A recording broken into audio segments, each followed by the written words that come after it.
been a while since I made a video, and one of the last ones I released was one where I tried to challenge myself to write 20,000 words in a week. I wanted to try and find a way to discipline myself, to make myself really approach author life as a 9-to-5 job, and to try and be more consistent and to get back into things. There have been a number of reasons why I haven't been writing as much, but I thought a challenge might be the way to get myself going again. And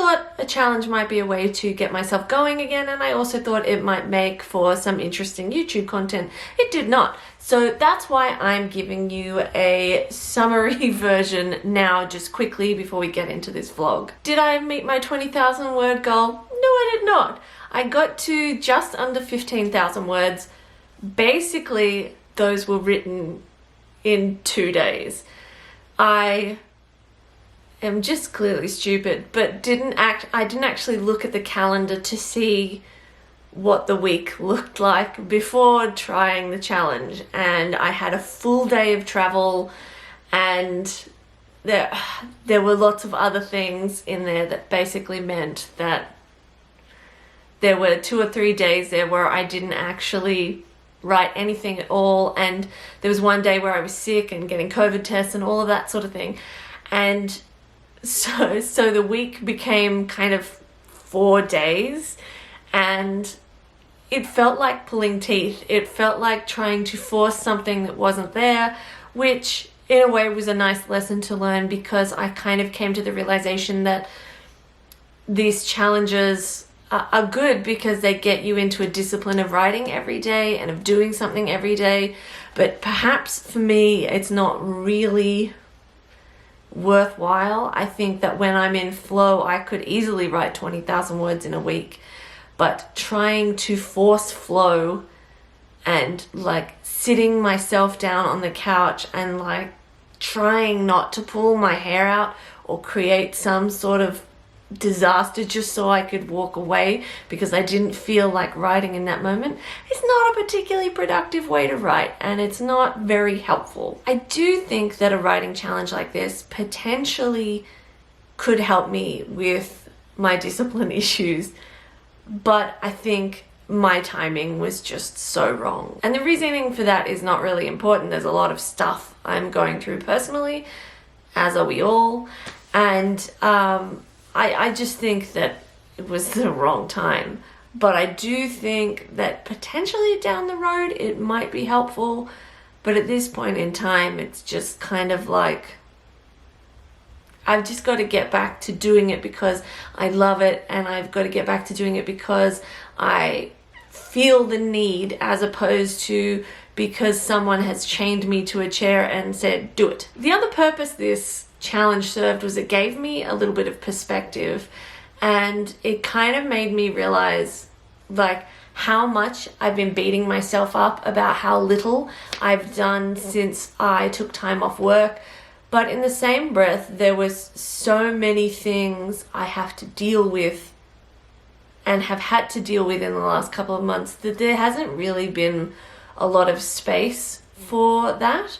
And you know what? Like, it's the first, prior to Marley dying, it's the first time I've been happy in a really long time. And I just never gave myself permission to enjoy that time off, to do whatever I wanted to do. There was always me putting pressure on myself to do something, cook something, be functional, clean the house, write something, whatever. And I think it just kind of put it all into perspective.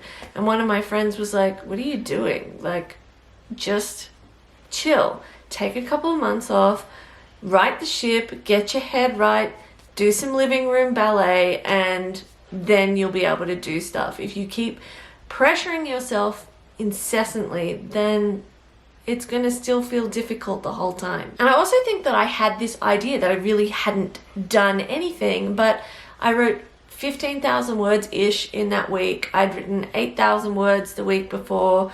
There were periods of times where I'd written 6,000 on various days, and I had edited a book, and I mean, that's like, you know, it's not nothing. So I guess perspective. Besides, lately I've been way more interested in exercising and feeding goats. I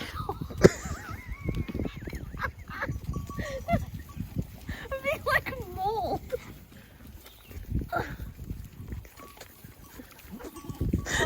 Okay, it's over. There has been a lot of cooking. One positive of COVID is that I am now a much better cook than I was, and I now know how to make gluten-free crunchy onion rings.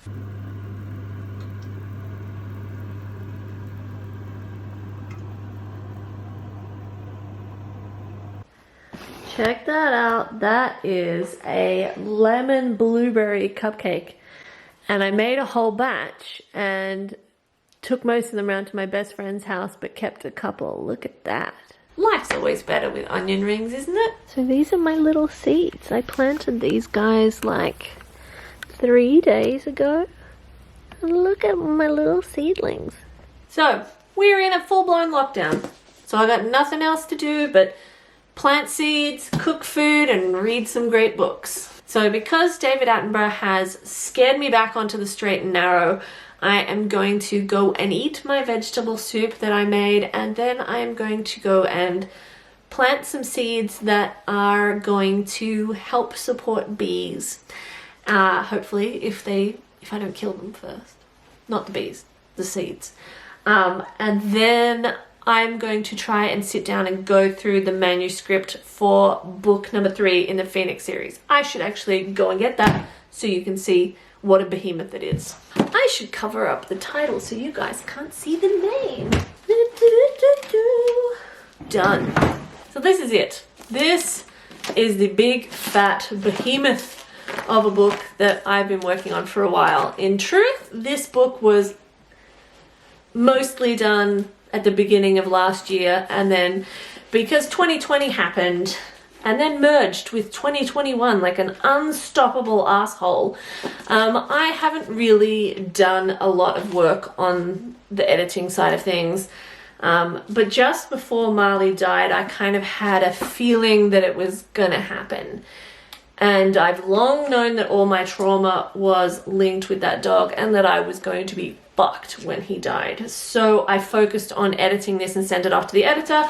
It has recently come back, and I printed it off because I wanted to... I shouldn't have printed it off because I destroyed trees. I printed it off so I could go through it and set everything out and like scribble notes all over everything. I try not to do that often because trees, but I tend to do it towards the end of the editing process, so I can scribble all over it and make sure chronologically everything's happening in like the correct season or the correct month, or you know, all of those sorts of things, and have a flip back guide. So I probably print out manuscript maybe twice per book, which is a lot of paper. Sorry, environment. I swear I'll recycle it. This has now been in my hot little hands for about a week, and I have been wanting to talk about it and all the ideas that have been sort of coming around in my head. And the beautiful process of editing is that if you have a good editor, and I love my editor, they make little comments like that I just don't feel like would necessarily be picked up by ARC readers, and they ask you questions and challenge you on certain things and identify little holes in the story. And I feel like then I actually enjoy that process, because then I go away and I sit and I think about how am I going to fix that. I had a couple of really awesome ideas the other night, and I want to kind of put them in, but I feel like I'm waiting for one more idea to come to me. But I also feel like I've forgotten what his comments were. So if I can go through this today and in the next couple of days, then I can sort of start getting it ready to go back for its second round of editing. There's a lot that happens in this book. There's a lot that happens in the series in general, but there's a lot that happens. And I really like this book, and I'm pretty excited to write the rest of the series, to be totally honest. I just walked past and spotted this. Can't be good. I hope you've enjoyed this video. If you have, don't forget to like it and subscribe to this channel. If you like reading YA books, you can check out my books, The Hunted and A Night Rises, which are the first 2 books of the Phoenix series. They are available everywhere where books are sold in ebook and paperback format. And the 3rd book in the Phoenix series will be out very soon, so keep an eye on this channel to find out more. Hello? Did you hear I brought an apple? Oh my goodness.